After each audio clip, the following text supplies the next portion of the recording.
Om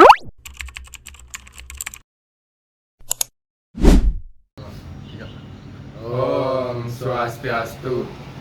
Kami dari kelompok 7 ingin mempresentasikan hasil kerja kelompok kami, yaitu meneliti tentang Pura Dalam Siwa Praste. Sebelumnya, perkenalkan, nama saya Ika Dedar Matnyana. Nama saya Igede Aryananda Vedanta. Nama saya Kadek Sinar Maharta Yasa Putra. Baik, yang pertama yaitu Pura Dalam Siwa Praste, yaitu merupakan pura yang terletak di bagian Karangmedain Barat, Kelurahan Mataram Barat, Kecamatan Selaparang, Kota Mataram.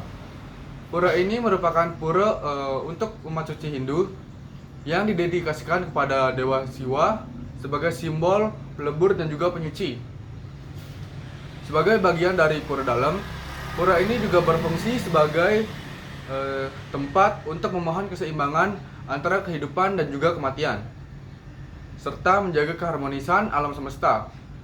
Selain memiliki nilai spiritual, Pura Dalam Siwa Praste juga menjadi pusat kegiatan sosial dan keagamaan masyarakat sekitar yang sering dijaga dan dirawat melalui kegiatan bersama, yaitu gotong royong. Selanjutnya ada struktur pura. Yang pertama itu ada denah pura. Nah, denah puranya ini seperti yang ada di samping saya ini. Pertama ada balai penyimpanan. Balai merupakan tempat disimpannya pratima, yaitu simbol Ida Sang Hyang Widi atau leluhur yang manifestasinya disucikan. Benda-benda sakral tersebut disimpan dengan aman dan disakralkan selama tidak berlangsungnya upacara sembahyangan. Tempat mengistirahkan arca atau pusaka pada saat upacara besar lainnya. Pratima dan pusaka akan diusung keluar dari pelinggih untuk diupacarai, kemudian dikembalikan agar terjaga kesuciannya. Letaknya terisolasi tertutup, memastikan benda-benda ini terjaga kesuciannya dan tidak mengotori dan merusak kesuciannya. Selanjutnya ada pelinggih balai gedong yang berfungsi sebagai tempat pemujaan manifestasi Ida Sang Hyang Widi yang berkaitan dengan pralina atau perleburan, yaitu Batara Siwa Sakti dan saktinya Dewi Durga. Selanjutnya ada pelinggih Ratu Sakti Nyoman Pangadangan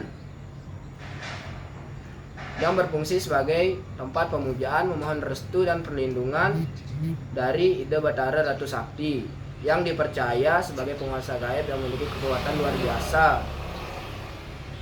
Para pemedak datang untuk memohon berbagai keperluan seperti jodoh, keturunan, keselamatan, dan perlindungan diri dari berbagai mara bahaya.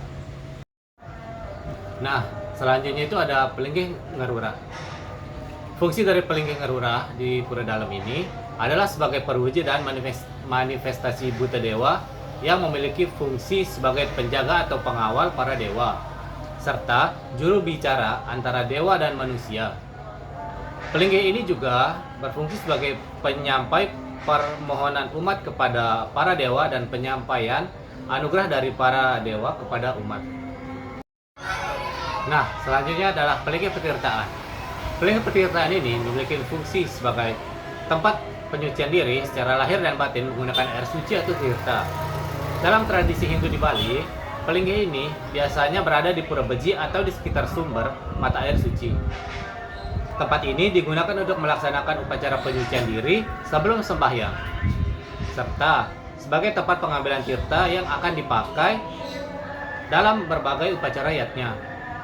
Selain itu, pelinggih petirtaan ini juga berfungsi menjaga kesucian spiritual pura dan menjadi tempat pemujaan kepada Dewa Wisnu yang dipandang sebagai dewa pemelihara dan penguasa air. Dengan demikian, pelinggih petirtaan ini memiliki makna penting dalam menjaga kesucian dan keseimbangan rohani umat Hindu semua. Nah, untuk selanjutnya itu adalah Balai Gong. Balai Gong ini berfungsi sebagai tempat untuk menyimpan, merawat, dan menabuh seperangkat gamelan atau gong yang digunakan dalam kegiatan upacara keagamaan. Bangunan ini biasanya terletak di area Jabe Tengah atau Jabe sisi pura dan memiliki bentuk terbuka agar suara gamelan dapat terdengar jelas ke seluruh area pura. Selain itu, Balai Gong juga memiliki tempat berkumpulnya para penabuh atau sekegong saat melakukan latihan maupun saat mengiringi pelaksanaan upacara yatnya. Dengan demikian, Balai Gong tidak hanya berfungsi sebagai tempat penyimpanan alat musik tradisional, tapi juga memiliki peran penting dalam menciptakan suasana sakral dan meriah selama prosesi keagamaan berlangsung. Nah, yang terakhir itu ada Balai Pewedayan. Fungsi dari Balai Pewedayan yaitu sebagai tempat untuk memujanya Ida Sang Hyang Widi Wasa dengan berbagai manifestasinya, khususnya yang berkaitan dengan alam gaib dan juga kekuatan bertekala yang ada di dalam Pura Siwa Prasta. Selain itu, Pelinggih ini juga berfungsi sebagai sarana untuk memuja dan mengagungkan kekuatan spiritual yang ada di dalam Pura Siwa Prasta. Selanjutnya, tata cara penggunaan pura. Tata cara penggunaan pura dalam Siwa Prasta dilakukan dengan penuh kesucian karena pura ini berfungsi sebagai tempat pemujaan kepada Dewa Siwa, yaitu sang pelebur dan penyuci. Sebelum upacara dimulai, umat mempersiapkan area pura dan membersihkan lingkungan serta menata upakara dan banten. Saat sembahyang, umat mengenakan pakaian adat, mengaturkan canang dan banten sambil memohon penyucian diri. Selain sebagai tempat sembahyang, pura dalam digunakan dalam pelaksanaan upacara fitrayatnya seperti ngaben untuk memohon agar leluhur disucikan dan menuju Siwaloka. Setelah acara selesai, umat menutup dengan persembahyaan bersama dan membersihkan kembali area pura tersebut. Baik, selanjutnya pengelolaan pura. Pengelolaan pura dalam Siwa Prasta biasa berasal dari kerama desa adat setempat yang diketuai oleh Bendesa Kerama Pura, yaitu Jero Mangku, Gede Suganda Putra, untuk bertanggung jawab menjaga kesucian, kebersihan, dan kelancaran kegiatan keagamaan di pura.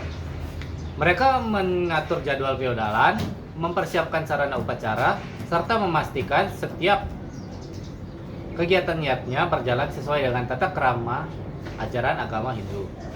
Selain itu, pengelola juga bekerja sama dengan pemangku atau sulinggih dalam memimpin upacara persembahyangan. Tugas mereka tidak hanya bersifat fisik, tetapi juga spiritual. Karena menjaga kesucian pura berarti menjaga keharmonisan antar umat, alam, dan para dewa yang dipuja di pura dalam Siwa Prasta ini.